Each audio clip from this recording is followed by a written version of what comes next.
Constable పదవి విరమణకు వచ్చే last శేర్లింగంపల్లిలో Harish Rao మాట్లాడుతున్నారు. ఇప్పుడు లైవ్ చూద్దాం. వెల్నెస్ సెంటర్లన్నీ తాళాలు పడ్డాయి. వెల్నెస్ సెంటర్లలో మందులు లేవు. జర్నలిస్టుల పిల్లలకు కానీ, జర్నలిస్టుల తల్లిదండ్రులకు కానీ, జర్నలిస్టుల కుటుంబ సభ్యులకు కూడా ఇవాళ వైద్యం అందుబాటులో లేదు. ఎంప్లాయీస్ హెల్త్ స్కీమ్ కింద 23 నెలల రేవంత్ రెడ్డి ప్రభుత్వంలో ₹1 కూడా ఇవాళ వరకు ఉద్యోగస్తులకు విడుదలైనటువంటి పరిస్థితి లేదు. ఈహెచ్ఎస్ అటకెక్కింది, జేహెచ్ఎస్ అటకెక్కింది. ఆరోగ్యశ్రీ అయితే సేవలు నిలిచిపోయే పరిస్థితి ఏర్పడ్డది. బస్తీ దవాఖానాలకు సుస్థి పట్టింది. కేసీఆర్ గారు ప్రారంభించిన టిమ్స్ హాస్పిటళ్లు నత్తనడక నడుస్తూ ఉన్నాయి. ఇదే ఎర్రగడ్డలో ఒకటి, ఎల్బీ నగర్లో ఒకటి, అదేవిధంగా నిమ్స్ ఒకటి, అటుపోతే సనత్ నగర్ ఒకటి, అటుపోతే మల్కాజ్గిరిలో ఒకటి. కేసీఆర్ గారు నలుదిక్కుల 4 సూపర్ స్పెషాలిటీ ఆసుపత్రులు కట్టి పేదలకు వైద్యం అందుబాటులోకి తేవడానికి ఆయన ప్రారంభిస్తే 2 సంవత్సరాల నుంచి దాన్ని మూలకు పెట్టిరు. అంటే నీకు ఏ పని కూడా ఇష్టం లేదు. ఏమన్నా ఉంటే నీ కిట్ ఎట్లా నిండాలి, నీ వసూలు ఎట్లా అనేది ఆలోచన చేస్తున్నావు తప్ప ఇంకా సూపర్ స్పెషాలిటీ టిమ్స్ హాస్పిటల్ ఎప్పుడు పూర్తి చేద్దాం, బస్తీ దవాఖానాలు ఇంకా మంచిగా ఎట్లా చేద్దాము అనే సోయి నీకున్నదా? ఇవాళ ఏ విషయంలో ఒక్కటన్నా చక్కగా ఉందా ఈ రాష్ట్రంలో? ఇవాళ ఇప్పటికైనా మేము కోరేది ఒక్కటే, పాపం బస్తీ దవాఖానాల్లో పనిచేసే డాక్టర్లు వైద్య సిబ్బంది జీతాలు లేక 6 నెలలకెళ్ళి ఇబ్బంది పడుతున్నారు. తక్షణమే వాళ్ళ జీతాలు విడుదల చేయాలని చెప్పి డిమాండ్ చేస్తూ ఉన్నాం. నంబర్ 2, 110 రకాల మందులకు గాను 60-70 రకాల మందులు కూడా లేవు. మొత్తం 110 రకాల మందులు బస్తీ దవాఖానాలకు సప్లై చేయాలి. మందులు పేదలకు అందుబాటులో పెట్టాలని డిమాండ్ చేస్తూ ఉన్నాం. మూడవది, 134 రకాల పరీక్షలు బస్తీ దవాఖానాల్లో ఉచితంగా చేయాలి.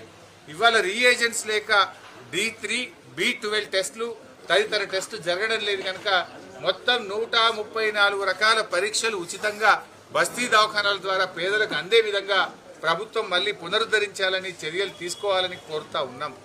అదేవిధంగా నువ్వు జీతాలు ఇస్తలేవని చాలా మంది రాజీనామా చేసి ఉద్యోగం విడిచిపెట్టిపోయింది. బస్తీ దవాఖానాల్లో చాలా చోట్ల డాక్టర్లు లేరు, సిబ్బంది లేరు. నువ్వు జీతాలు ఇవ్వక చాలా మంది ఉద్యోగాలు వదిలిపెట్టినారు. తక్షణమే అన్ని ఖాళీలు కూడా నిలపాలని చెప్పి బీఆర్ఎస్ పార్టీ డిమాండ్ చేస్తూ ఉంది. ముఖ్యంగా ఇవాళ జూబ్లీ హిల్స్ ప్రజలు, హైదరాబాద్ ప్రజలు గమనించాలి.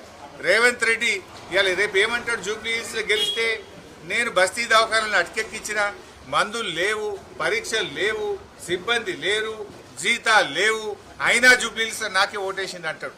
ఇవాళ జూబ్లీ హిల్స్లో మీరు కర్రు కాల్చి వాత పెట్టండి. అప్పుడైతే బస్తీ దవాఖానాలు మెరుగుపడతాయి, బస్తీ దవాఖానాలకు మందులు వస్తాయి, పరీక్షలు జరుగుతాయి, ఆ సిబ్బందికి జీతాలు వస్తాయి. అంటే ఎందుకంటే ఈ ప్రభుత్వం యొక్క వైఫల్యాన్ని మనం ఎత్తి చూపాలంటే జూబ్లీ హిల్స్ ప్రజలు దీని మీద మంచి నిర్ణయం తీసుకోవాలి. ఈ హైదరాబాద్ ప్రజలు కూడా జూబ్లీ హిల్స్ లో ఉండే మీ బంధువులకు, మీ దోస్తులకు, మీ సహచరులకు చెప్పి కాంగ్రెస్ పార్టీకి గుణపాఠం చెప్పే విధంగా హైదరాబాద్ జంట నగరాల ప్రజలందరూ కూడా పూనుకోవాలని చెప్పి నేను కోరుతా ఉన్నా. ఎందుకంటే ఇలా స్పష్టంగా అర్థమైతా ఉంది, ఏ విషయంలో చూసినా కూడా మళ్ళా నల్ల బిల్లులు మోపైనాయి, మళ్ళా కరెంటు బిల్లులు పెద్ద పెద్దవి వస్తున్నాయి. ఇవాళ నల్ల బిల్లులు కూడా విపరీతంగా పెంచుతున్నాడు. ఆనాడు 20,000 లీటర్ల వరకు ఉచితంగా కేసీఆర్ ప్రభుత్వం నీళ్లు ఇచ్చింది. ఇవాళ ఇంటింటికి మళ్ళీ పొడుగు నల్ల బిల్లులు పంపుతున్నారు, మళ్ళా కరెంటు బిల్లులు పంపుతున్నారు, మళ్ళా ప్రజలు ఇబ్బంది పెడుతున్నారు. ప్రజల సేవలు తగ్గిపోయినాయి, బిల్లులు మాత్రం పెరుగుతూ ఉన్నాయి. ప్రజలు వీటన్నిటిని కూడా గమనించాలని చెప్పి కోరుతున్నాం. రేవంత్ రెడ్డిని కూడా మేము కోరేది ఒక్కటే, కిట్టి నిండడం గురించి కాదు, కిట్ల గురించి ఆలోచించు, బస్తీ దవాఖానాల గురించి రివ్యూ చేయి, మందుల సరఫరా పునరుద్ధరించు.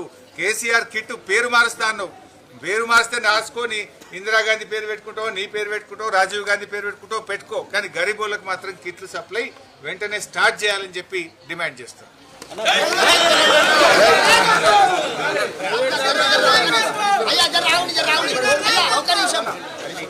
మా మంగళలకు కేసీఆర్ అయ్యన్నాడు, మేము నింగంపల్లికి అధ్యక్షుని మా 300 శాతం మాకు కేసీఆర్ అయ్యన్నాడు.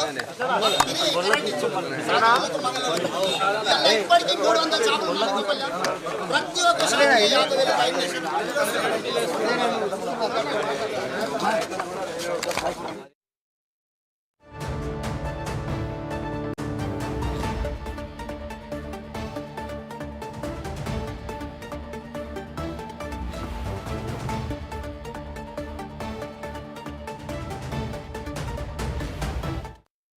పనిచేయడం జరిగింది. పేద ప్రజలకు, బస్తీల్లో ఉండే ప్రజల్ని సుస్థి నయం చేసే విధంగా చాలా బాగా పనిచేయడం జరిగింది. ఆనాడు కేసీఆర్ గారు ముఖ్యంగా హైదరాబాద్ నగరంలో బస్తీ ప్రజలకు ఇబ్బంది కలగొద్దు, బస్తీ ప్రజలకు తమ వాకిట్లో తమ గడప దగ్గరనే వైద్యం అందించాలనే ఉద్దేశంతో భారతదేశంలోనే మొట్టమొదటిసారిగా బస్తీ దవాఖానా కాన్సెప్ట్ను మన హైదరాబాద్లో కేసీఆర్ గారు ప్రభుత్వం తేవడం జరిగింది. మొత్తం రాష్ట్రంలో 450 బస్తీ దవాఖానాలు పెట్టి అందులో 350 బస్తీ దవాఖానాలు హైదరాబాద్ నగరంలోనే పెట్టడం జరిగింది. ఆనాడు బస్తీ దవాఖానాల్లో 110 రకాల మందులు ఉచితంగా ఇచ్చేటువంటి ఫెసిలిటీ, 134 రకాల పరీక్షలు, వివిధ రకాల ల్యాబ్ టెస్టులన్నీ కూడా ఉచితంగా చేసి పేషెంట్స్ యొక్క మొబైల్స్కు పంపించేది. కానీ ఇలా 2 ఏళ్ల కాంగ్రెస్ ప్రభుత్వం వచ్చిన తర్వాత బస్తీ దవాఖానాలకే సుస్థి పట్టుకున్నది. ప్రజలకు సుస్థి చేయాల్సినటువంటి దవాఖానాలకే ఇలా సుస్థి పట్టింది. ఎందుకు అంటే ఇప్పుడే నేను షేర్లింగంపల్లి నియోజకవర్గంలో లింగంపల్లి బస్తీ దవాఖానా సందర్శించాను. అక్కడున్న డాక్టర్ గారిని పలకరిస్తే నాకు 3 నెలల నుంచి జీతం రాలేదు అన్నారు.